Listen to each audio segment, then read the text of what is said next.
இப்படி ஒரு அது வித்துவானை பார்த்திருக்க முடியாது மிருதங்கத்தில்.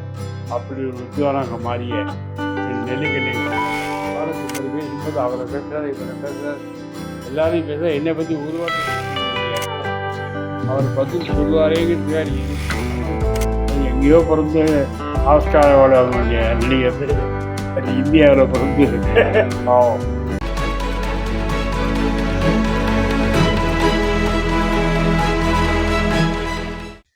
சிந்து பைரவியுடைய 100வது நாள் மதுரையில் டிவி தான் கண்டக்ட் பண்றாரு. டிஸ்ட்ரிபியூட்டர் அவர் தான். எல்லாருக்கும் ஒரே மாலை, ஒருத்தருக்கு பெரிய மாலை சின்ன மாலைலாம் கிடையாது, எல்லாருக்கும் மல்லிகைப்பூ மாலை. நாங்கெல்லாம் பின்ன ஆலியன்ஸ் இப்படி உட்காந்துருப்போம் இல்லையா, நாங்கெல்லாம் பின்னால் நிற்போம். இங்கே ஆலியன்ஸ ஒருத்தர் அனௌன்ஸ் பண்ணுவார், இந்த சிந்து பைரவியின் அபார வெற்றிக்கு காரணம் என்று சொன்னால் நாம் யாரை சொல்வது, பல பேரை சொல்ல வேண்டும், இதில் நடித்தவர்களை சொல்ல வேண்டும், ஒளிப்பதிவாளரை சொல்ல வேண்டும். இப்பொழுது நான் அந்த படத்தினுடைய அற்புதமான ஒளிப்பதிவாளர் நெல்லி அவர்களை நான் மேலே கிடைக்கிறேன்பான். அப்போ அங்கேருந்து பாட்டு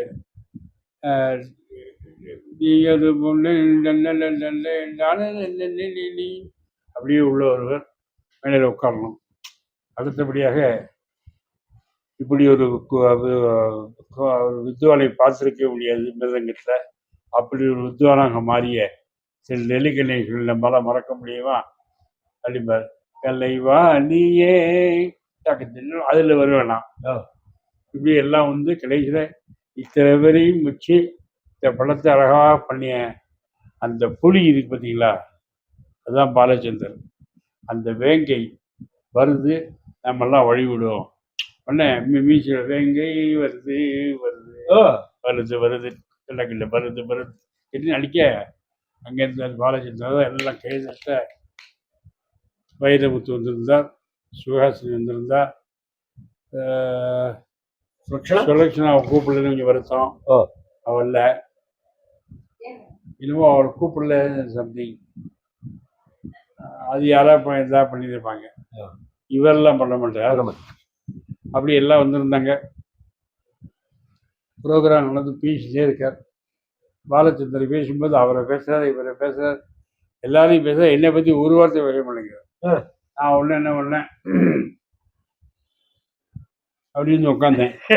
அவர் என்னை பார்த்து அதுக்கு ஒன்றும் சொல்ல. உடனே அப்படின்னேன், புரிஞ்சார்.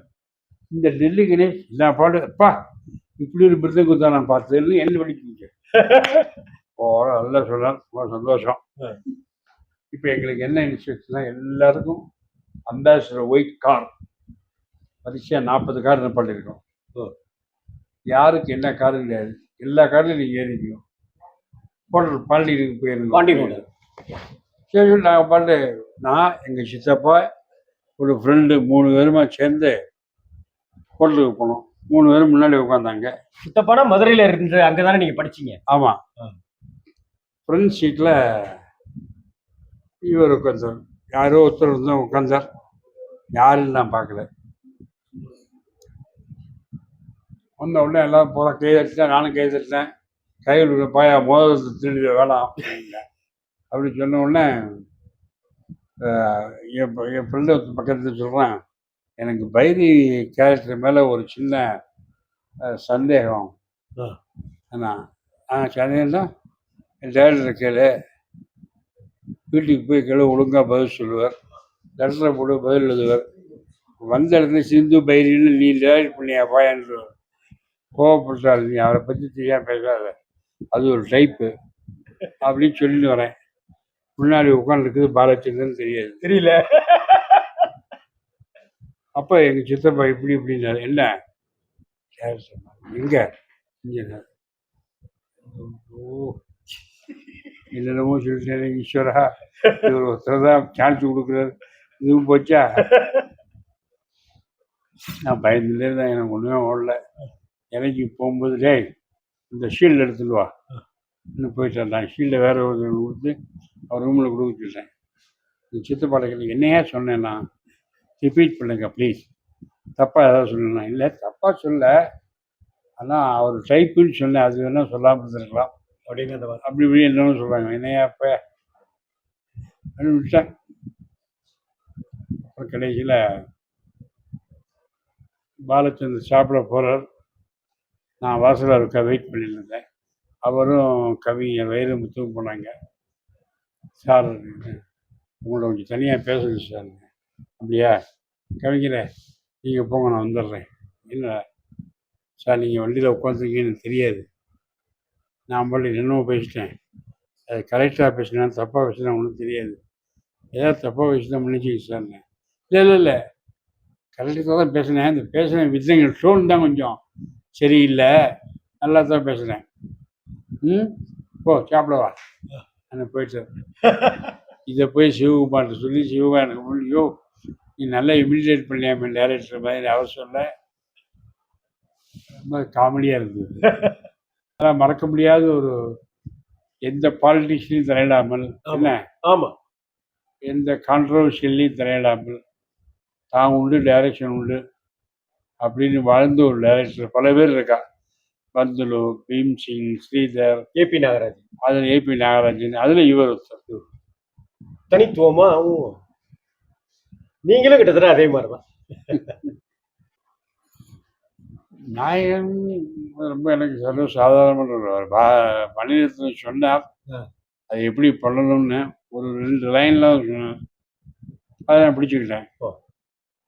இவரை பரப்பு ஒரு பிராமின் அந்த பாம்பேயில் தாராவின்னு இடம் இருக்கு. அந்த இடத்துல வளர்ந்துருக்கு. உங்களுக்கு ஹிந்தி தெரியுங்கிறது தான் ப்ளஸ் பாயிண்ட்டு, வேற ஒன்றும் இல்லை. அந்த ஹிந்தி தெரிஞ்சதுனால வரதாபாய் கூட ஒரு நட்பாச்சு. கொஞ்சம் நேர்மையும் கலந்ததுனால ரொம்ப க்ளோஸ் ஆகிட்டீங்க. அவர் கேட்டால் தான் நீங்கள் பதில் சொல்லுவீங்க. அவர் பதில் சொல்லுவாரேங்கிறதுக்காக நீங்கள் எதுவும் கேட்க மாட்டீங்க. அப்படிதான் அதை மெயின்டைன் பண்ணுங்க. நான் சரி சார் அதான் மெயின்டைன் பண்ணேன். ஃபுல்லாகவே இல்லை எனக்கு ஹிந்தி தெரியும் அப்படின்னு சொல்றது. அதெல்லாம் ஒரு பூவர் பிரவீன் எப்படி அப்படிதான் அது மாதிரி. அப்புறம் விஜயன் இந்த பத்திரத்தை நீச்சி படியா அப்படின்னா கமல் ஜனராஜ் பார்ப்பது கண்டிப்பா அப்படியே எங்களை பார்ப்பார். எனக்கு தெரியும் போது தலையாட்டு வந்து அங்கே ஆமாம் அவர் சொல்லுவது. அடுத்த ஷார்ட் கட் பண்ண நேரம் வீட்டில் போய் துவம்சம் பண்ணுறது தான் சீன். ஆஸ்பத்திரி சீன்லயே ஐயர டாக்டர் பேர் என்னன்னு கேளுங்க அப்படின்றது நீங்க ஹிந்தியில உடனே பேசுறது. ஆமா அது அப்பதான் அந்த 5 வாங்குறோம் அப்படின்னு சொல்றது. உட்கார சொல்லுவாரு உங்களை டாக்டர். அவர்கிட்ட கேளுங்க அவர் எத்தனை குழந்தைங்களுக்கு உள்ள ஊட்டியிருக்காங்க. आपको कितने बाल बच्चे हैं? क्यों எங்கே வீடுங்களுக்கு आप कहाँ रखते हैं? क्यों अगर आपका बाल बच्चे अच्छा रहना तो இப்போ குழந்தை நல்லா இருக்கணும்னா இந்த படி சொல்றதுக்குள்ள இவர் நர்ஸ் அப்படிப்பா. அதோட சக்குன்னு பயந்துட்டாங்க. அது அப்புறம் போயிட்டு வந்தோடனே ஏன் இங்கெல்லாம் ஆம்புலன்ஸ் வராதான்னு. இங்கெல்லாம் வராது சரிங்க அப்படின்னு. ஏன் இல்லை இது வரைக்கும் வரல அப்படின்னு மன்னிப்பிட்டு நைஸா இதெல்லாம் நாங்களாம் இம்ப்ரோவைஸ் பண்ணது. ஓ சரி இங்கெல்லாம் ஆம்புலன்ஸ் வராதியா அப்படிதான் இருந்தது. வராதின்னா திரும்பி பார்ப்பாரு. ஏன் அப்படின்னு. இல்லை இது வரைக்கும் வந்து இல்லை நாம் ஆம்புலன்ஸ் வாங்கி விடுறோம். சரி ஒன்றும் இல்லை 4 ஆம்புலன்ஸ் 4னா உங்களுக்கு 4 6 பரவாயில்ல. சரி உட்காருங்க. இருக்கட்டும் உட்கார மாட்டேன். சொன்ன கூட உட்கார மாட்டேன். இருக்கட்டும் அப்படிங்கிற. அதெல்லாம் நாங்கள் பண்ணி காமிச்சோம். நாங்கள் 2 பேரும் மண்ணில் ஒரு மாதிரி பண்ணியிருக்கோம். இந்த சீனை பாருங்க அவர் பண்ணி காமிச்சார். நானும் பண்ணேன். 2 பண்ணி பார்த்துட்டு மண்ணிருத்தனம் அப்படின்ட்டார். ஆமாம் அதெல்லாம் கமல் எங்கேயோ பிறந்து ஆஸ்கார் அவார்டு வாங்க வேண்டிய நடிகர் அது இந்தியாவில் பிறந்து சீனிவாசராவுக்கு விழா எடுத்தேன் 4 நாள். ஆமா. நான் 2 நாள் போயிருந்தேன். பையன் என்ன பண்றான்? பையன். பையன் இப்போ இந்த ரஜினி டாக்டர் இருக்கா இல்லையா, ஆமா. அவர் வெப்சைட்டில் பண்ணுறான். சூப்பர். அதில் நல்ல கேரக்டர் பண்ணியிருக்கேன். மகா. அருமையாக பண்ணுறான். ஓ. ஏற்கனவே சிக்கிம் போயிருந்தான். ஆ. அங்கே ஒரு 3 நாள் ஒர்க் பண்ணிட்டு அப்புறம் ஏற்காடு போயிருந்தான். அங்கே ஒரு 10 நாள் ஒர்க் பண்ணிட்டு வந்திருக்கான். இப்போ இந்த மாதமும் அடுத்த மாதமும் மறுபடியும் 10 நாள் இருக்கு. இட்ஸ் எ லிவிங் கேரக்டர் பாருங்க. அதில் ஒரு பிரேக் வரும். அண்ட் மொரோவர் ரஜினி டாக்டர்லாம் இருக்கிறதுனால அவளுக்கே இவனை பிடிச்சிருந்தா அடுத்த படத்தையும் கூப்பிடலாமே. கண்டிப்பா. அதனால நல்ல ஒரு வாய்ப்பு கிடைக்கும் ஒருத்தருக்கு கண்டிப்பா மீட் பண்றது. கண்டிப்பா. டெல்லி கணேஷ் சாருடைய மகன் மகாவே ஒரு அற்புதமான முகம் கொண்ட பளிச்சுன்னு இருக்கிற ஒரு இன்னைக்கு இருக்கிற யூத்துக்கு ஒரு ஒரு சுறுசுறு துருதுருன்னு இருக்கிற ஒரு முகம் கொண்ட ஒரு இளைஞன் தான். அவரும் இன்னைக்கு தொடர்ந்து நிறைய படங்கள் பண்ணிக்கிட்டே இருக்காரு. விக்ரம்ல எல்லாம் கூட அவருடைய வாய்ப்பெல்லாம் நமக்கு தெரியும். பளிச்சுன்னு அவருடைய முகம் தெரியும். அவருக்கும் நல்ல வாய்ப்புகள் வரட்டும். டெல்லி கணேஷ் சார் எப்படி நம்ம மனசுல இடம் பிடிச்சாரோ அதே போல டெல்லி கணேஷ் சாருடைய பையன் மகாவும் நம்ம மனசுல இடம் பிடிக்கிற ஒரு அட்டகாசமான நடிகரா ஜொலிப்பாருங்கிறதுல எந்த மாற்றமுமே இல்லை. ரிலாக்ஸ் வித் ராம் சார்பாக மகாவுக்கும் நம்ம வாழ்த்துக்களை சொல்லுவோம். டெல்லி கணேஷ் சாருக்கு நமஸ்காரங்களை தெரிவிச்சோம்.